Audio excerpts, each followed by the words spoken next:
Narcissism और narcissistic abuse के बारे में जितनी भी ऑनलाइन इन्फॉर्मेशन है, वो सब पढ़ के या सुन के हमें ऐसा फ़ील हो सकता है कि नार्सिसिस्ट बहुत पावरफुल लोग हैं या ये बहुत स्ट्रॉन्ग होते हैं, उनको तोड़ना बहुत मुश्किल है। लेकिन क्या आप बिलीव करोगे अगर मैं आपसे ये कहूँ, सच बिल्कुल इसका उल्टा है। ये बहुत डरपोक लोग होते हैं। इनके अंदर बहुत ज़्यादा डर होता है और उसी डर को छुपाने के लिए एक फ़ॉल्स पर्सोना क्रिएट करते हैं जिसको कहते हैं हम फ़ॉल्स सेल्फ। आज इस एपिसोड में मैं आपसे शेयर करूँगा ऐसी 3 चीज़ें जो आप अगर कॉशियसली करो तो एक नार्सिसिस्ट का दिमाग खराब हो जाएगा। एक नार्सिसिस्ट पूरा फ़ेल हो जाएगा आपको कंट्रोल करने में और उसे अपनी जगह पता लग जाएगी। मेरा नाम है दानिश, मैं एक नार्सिसिस्टिक अब्यूज़ रिकवरी प्रोफ़ेशनल हूँ। एंड तक बने रहिएगा क्योंकि तीसरा पॉइंट सबसे बड़ी स्ट्रैटेजी है। पहला स्टेप, आपको अपनी लाइफ में आगे बढ़ना है एक नार्सिसिस्ट को हराने के लिए क्योंकि एक नार्सिसिस्ट हमेशा चाहता है आप उलझे रहो उनमें ही, फँसे रहो उनमें ही।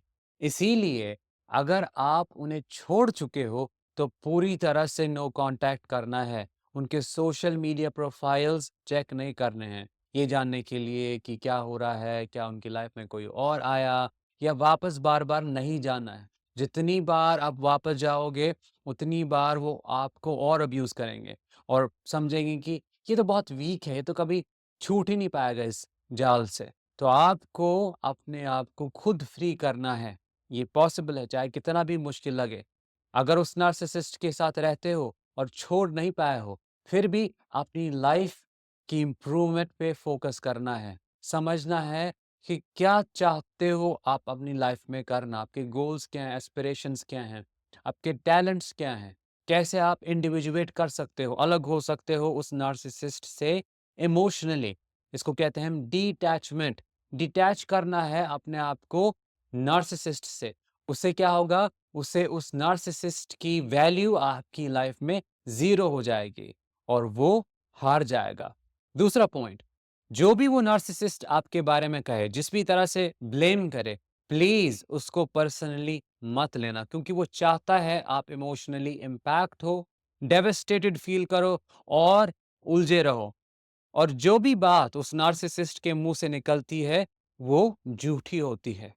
एक नार्सिसिस्ट अपनी जितनी भी बुराइयाँ होती हैं, वो दूसरों पे प्रोजेक्ट करता है। अगर वो खुद झूठा है, तो आपको कहेगा, आप झूठे हो। अगर वो खुद इनसिक्योर है, तो आपको कहेगा, आप इनसिक्योर हो। जितनी भी हेवी चीज़ें होती हैं, वो दूसरों पे प्रोजेक्ट करता है।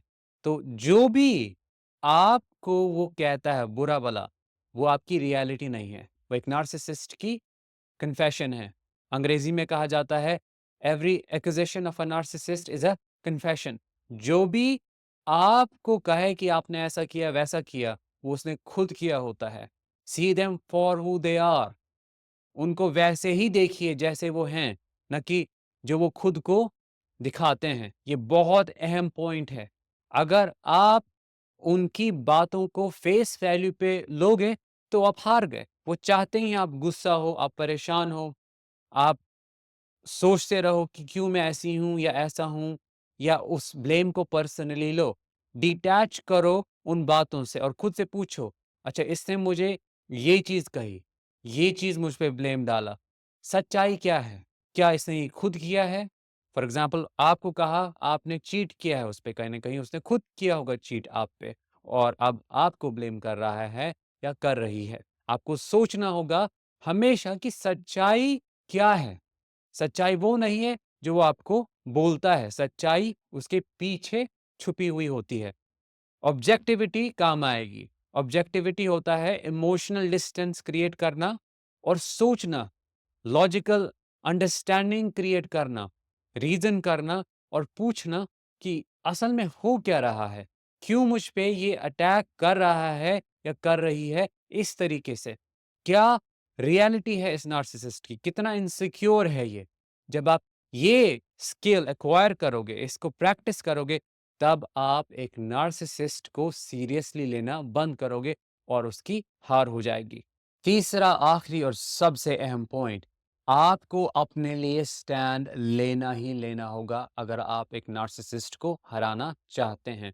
अब उसका मतलब ये नहीं कि आप जाके लड़ो, चिल्लाओ, उन पे गालियाँ दो, आप भी हाथापाई करो, मारो-पीटो, ये सब नहीं होता है स्टैंड लेना। क्योंकि अगर आप ये सब करोगे, तब आप उसको नार्सिसिस्टिक सप्लाई दोगे। स्टैंड लेना होता है नार्सिसिस्टिक अब्यूज़ को समझना, स्टैंड लेना होता है, प्रिपेयर करना अपने आप को उस रिश्ते को छोड़ने के लिए। स्टैंड लेना होता है अपने आप को समझाने के लिए कि वो व्यक्ति ने जो भी आपको रिलेशनशिप की स्टार्टिंग में दिखाया था, वो सब झूठ था। स्टैंड लेना होता है अपने साथ बाउंड्रीज़ क्रिएट करना। देखो, आप उस नार्सिसिस्ट के साथ कभी बाउंड्रीज़ नहीं क्रिएट कर पाओगे। जितना ना बोलोगे आप उसे, उतना वो वही चीज़ करेगा जो उसे नहीं करनी चाहिए।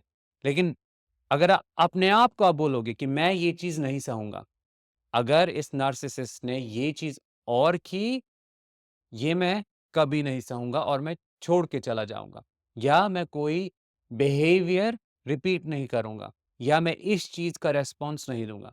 फॉर एग्ज़ाम्पल, वो नार्सिसिस्ट आपको चाहे कितना भी एजिटेट करे, कितना भी गुस्सा दिलाए, आप अपने साथ प्रॉमिस करो कि मैं उस रूम को उसी टाइम छोड़ के चला जाऊँगा या चला जाऊँगी, और मुझे कोई भी लेना-देना नहीं होगा उस नार्सिसिस्ट के साथ। चाहे आपको कितना भी गुस्सा आए, मैं रिस्पॉन्ड नहीं करूँगी। मैं जानता हूँ ये बहुत मुश्किल है, लेकिन बहुत ज़रूरी है। स्टैंड लेना होता है कभी-कभी उनको उनकी जगह दिखाना, लेकिन ये बहुत डेंजरस हो सकता है, खासकर अगर वो नार्सिसिस्ट फिज़िकली वायलेंट है। अगर आपको लगता है आपकी जान के ऊपर खतरा आ सकता है, तो आप स्टैंड नहीं ले सकते। उस केस में आपको उस नार्सिसिस्ट को छोड़ना ही पड़ेगा।